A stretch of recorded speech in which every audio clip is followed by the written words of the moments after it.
ceritanya kan saya punya kakak sepupu nih. Terus? Dia mau ngomong itu secara langsung, dia agak-agak ragu gitu loh. Terus dia minta tolong sama saya. Nah, terus masalahnya seperti apa kan saya tahu lebih detailnya nih. Intinya gini, dia kerja di Hongkong sini ada 1 tahun 4 bulan. Terus di saat itu kan dia karena ada masalah di rumah, terus akhirnya dia pinjam uang ke bank. Nah, ini uang pinjam ke bank ini dia sudah melakukan cicilan, sudah hampir selesai. Seharusnya bulan 10 besok udah lunas. Terus berhubung sebelum lunas ini akhirnya kan dapet omongan dari majikan kan. Akhirnya majikan tahu. Pertamanya kan majikan nggak tahu nih, tapi setiap bulannya kan tetap bayarnya secara angsuran itu tetap rutin gitu loh. Masternya akhirnya sampai udah mau hampir mau lunas, akhirnya majikan tahu. Nah,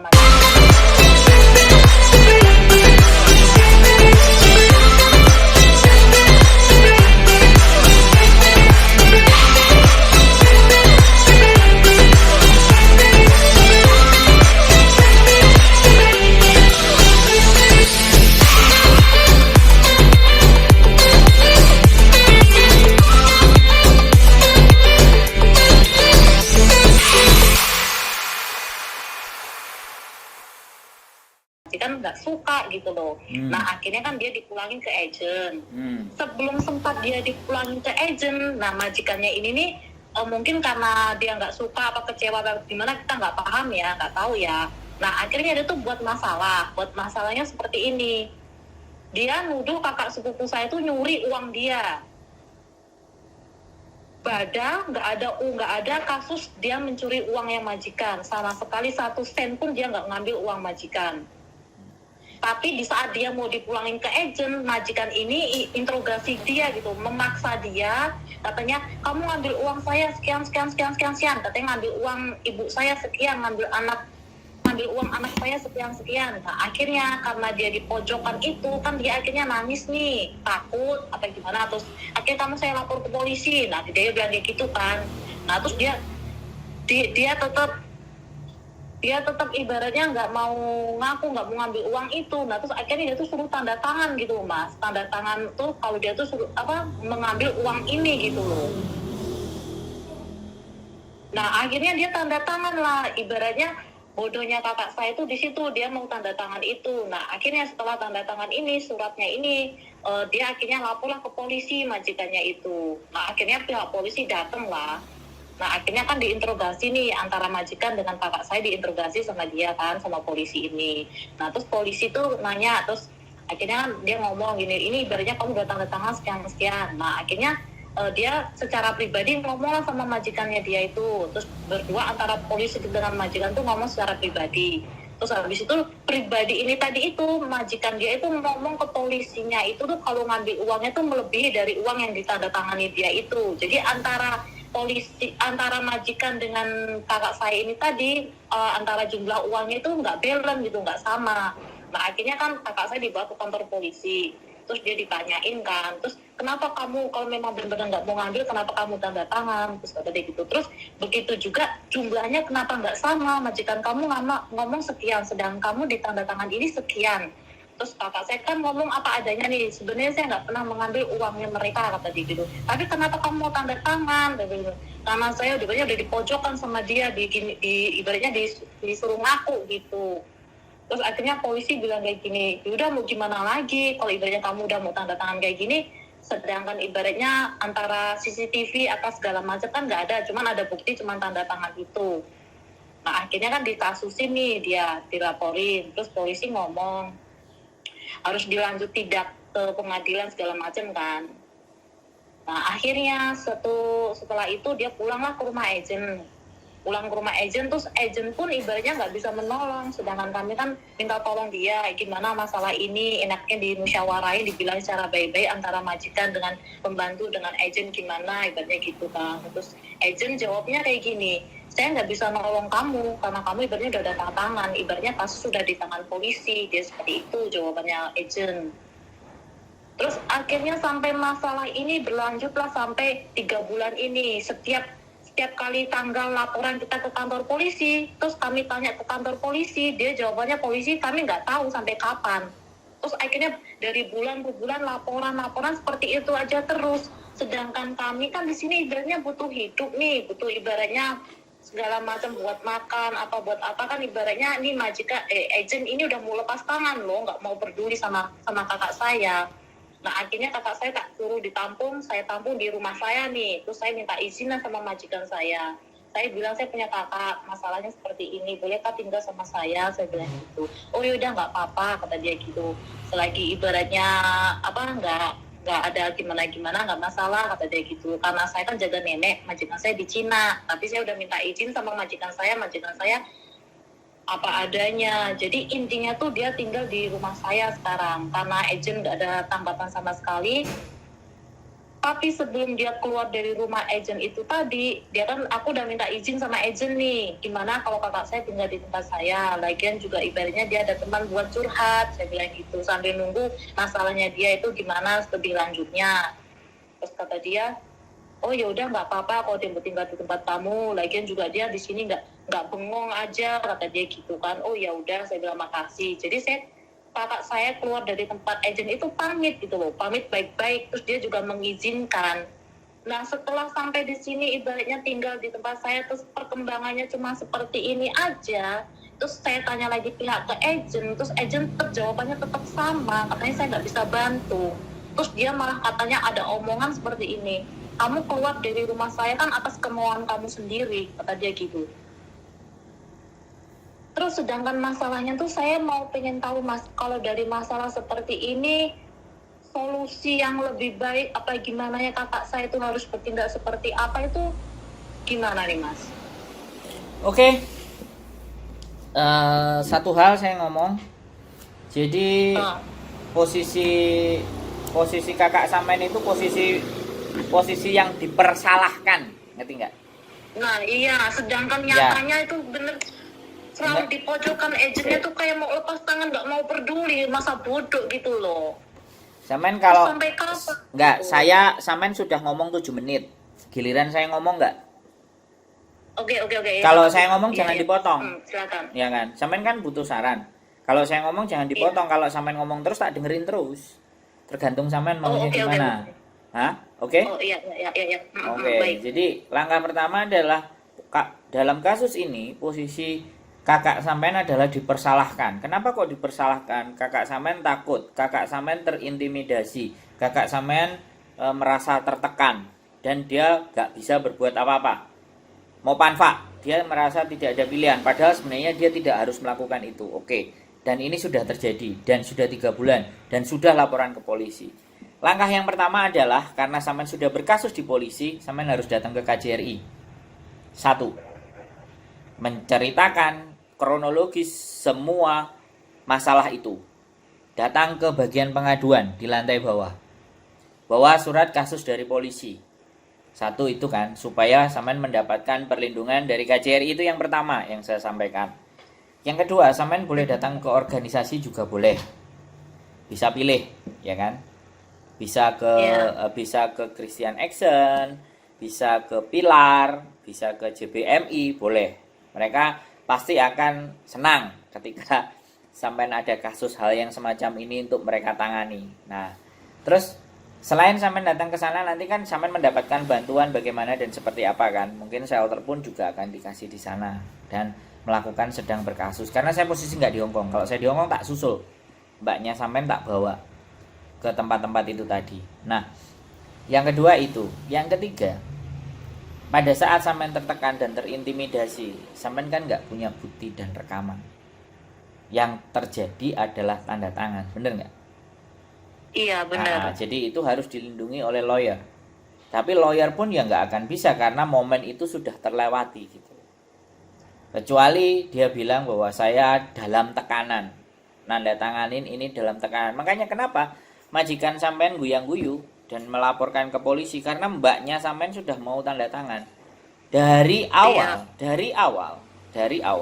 ketika kita sudah mulai bekerja di Hongkong. Kalau ada sesuatu yang tidak dimengerti, jangan pernah tanda tangan. 1. Yang kedua, kalau kita tidak melakukan pencurian, jangan pernah mengaku. Paham nggak? Iya. Nah, karena ini sudah terjadi, siapapun nanti yang akan menangani, mesti akan ada bukti. Dan disinilah sebenarnya persoalannya. Jadi, nanti kemenangannya kalau seandainya Mbak E sampai ini dibawa ke psikiater atau psikolog. Apakah dites dia punya kejiwaan, gangguan, atau semuanya rasa ketakutan yang berlebihan. Ketika memang dinyatakan secara tertulis bahwa anak ini merasa dalam tekanan, anak ini tidak sebagaimana mestinya, normalnya berpikir, maka disitulah kemenangan kita itu bisa. Karena dia bisa disebut sebagai seorang yang lagi depresan. Iya. Paham nggak sampean? Jadi, dan saya kan tidak ngomong sama kakak sampean.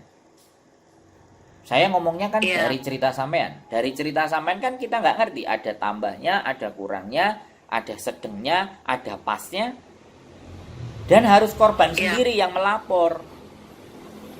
Oh, oke. Jangan sampean gitu loh. Enggak. Saya ada di samping saya, Mas. Ya, biarkan walaupun di samping saya, sampean mbaknya harus dengar. Mbaknya harus ngomong sendiri. Ya, Mbaknya harus mbaknya harus melakukan pengakuan sendiri. Laporan sendiri, jalan sendiri, kemana minta dilindunginya. KJRI itu jelas, harus ke KJRI itu pasti, karena kasus sampean sudah berjalan.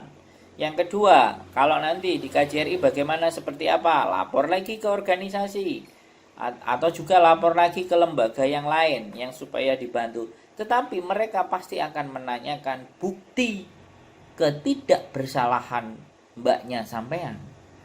Bukti bahwa mbaknya sampean itu tidak melakukan apapun. Makanya salah satu sisi buktinya di rumah majikan ada CCTV apa enggak. Kalau ada CCTV, ingat-ingat itu tanggal berapa tanda tangannya. Nah, ketika tanda tangannya ada berapa, sampean bisa ngomong ke polisi. Coba cek CCTV di rumah majikan pada tanggal sekian, jam sekian. Apa yang mereka lakukan kepada saya, intimidasi itu kan pasti kelihatan. Oi, kamu harus tanda tangan gini. Harusnya mbaknya kalau sudah dalam posisi seperti itu, HP nyalakan. Walaupun dalam bentuk suara, walaupun dalam bentuk apa, tapi disinilah posisi kita itu selalu kalah. Karena takut, karena khawatir. Nah, makanya solusinya, sekali lagi aku ngomong sama sampean, nggak perlu cerita ini sampean perpanjang lagi sampai 1 jam. Kita konkret kepada solusi. Datang ke KJRI, bilang ke pengaduan, dan setorkan laporan kasusnya. Nanti sampean pasti akan ditanyain kenapa terjadi ini begitu. 1. Yang kedua, nanti sampean boleh dibandingkan dengan organisasi, ya kan?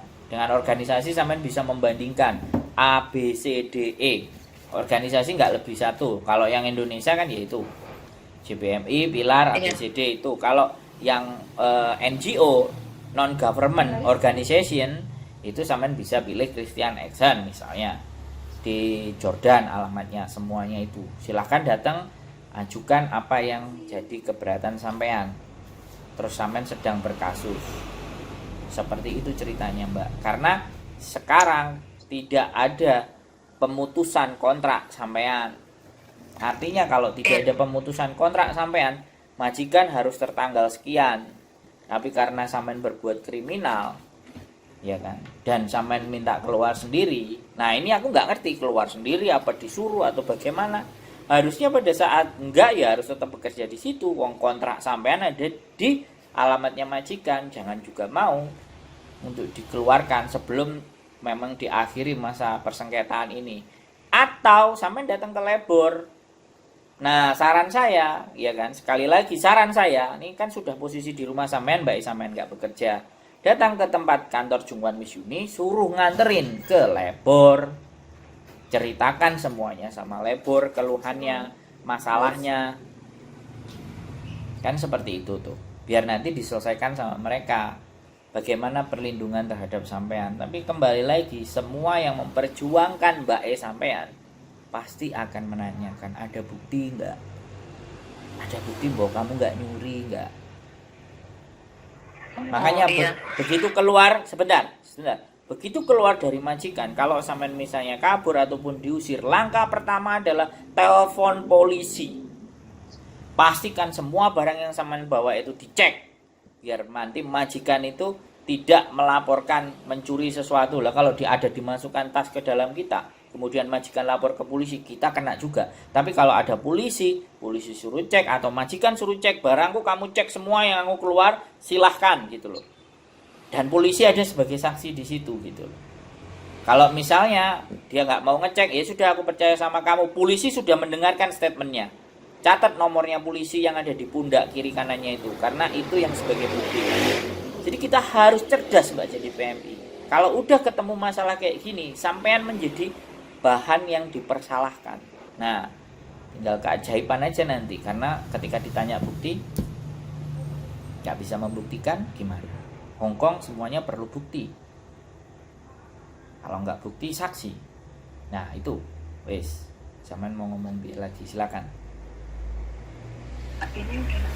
Mas, kalau ibaratnya minta tolong, minta didampingin Mbak Yuni apa gimana, kira-kira bisa nggak ya? Saya tanya sama sampean, nggak, saya ngomong sama sampean, Yuni kerja nggak?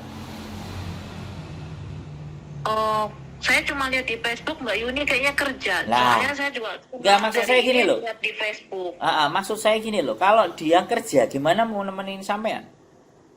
Tapi kalau cuman nganterin ke labor, ngomong nanti udah pulang balik lagi, silahkan. Tapi kalau sampean seperti itu, kira-kira bisa Mas? Ya makanya sampean datang ke kantor saja, sudah nggak usah telepon. Alamatnya Mas? Nah nanti tak kasih. Terus Oh, jangan iya, lupa makasih tadi ya, saya Mas. bilang, opsinya nggak cuma sama Miss Yuni, opsinya bisa juga ke KJRI. Karena Miss Yuni Oh, iya, iya. itu Oh, bukan boleh. agent sampean. Jadi dia nggak bisa ngomong sama majikan. Oh iya iya. Nah, hubungannya dia cuma nganterin ke labor aja. Oke, jadi itu datang ke kantor, datang ke KJRI bagian pengaduan, datang ke organisasi yang membantu teman-teman. Salah satunya saya sudah sebutkan tadi, Pilar boleh, JBMI boleh, ya kan? IMWU boleh, ya kan? Ibaratnya seperti itu. Sama satu lagi NGO, non government organization, organisasi yang tidak dipungut biaya. Itu ada alamatnya di Jordan. Boleh sampean datang ke sana. Mau bentuk alamatnya kirimin ya Mas ya. Oke, Coba wes. kami berusaha coba. Nah, terus harus anaknya sendiri yang ngomong, jangan sampean. Iya. Oke? Oke, makasih Mas. Sudah selesai? Aman? Terkendali? Oh iya, makasih banget ya Mas udah dikasih jawabannya. Yo, siap. Ada satu lagi nih pertanyaan saya. Boleh. Kalau seandainya seperti ini udah ditanganin, kira-kira kami harus butuh waktu berapa lama? Nggak ada saya bisa jawab, Mbak. Oh, Karena oke, itu iya, makasih sudah ya, Mas. ke ranahnya polisi. Ya. Yang penting satu, kontrak sampean itu diselesaikan dan tanggung jawab majikan harus dibayarkan ke sampean, ke mbaknya sampean. Yang paling penting itu dulu, makanya boleh ke labor dulu untuk ngurusin penyelesaian kontraknya semua. Kasus di polisinya dan ABCD apa kata labor nanti. Dan itu pihak KJRI harus ada. Kalau sampean minta pendampingan, pihak KJRI harusnya ada pendampingannya. Kalau ke organisasi IMWU, JBMI itu pasti akan ada yang mendampingi. Oh iya. Oke? Bisa dipahami? Oke, makasih. Paham. Oke, selesai? Nggak ada lagi yang mau ditanyain? Iya. Cukup? Nggak ada Mas. Oke, siap. Makasih ya Mas. Maaf udah ganggu waktunya ini. Siap, yuk. Bye-bye.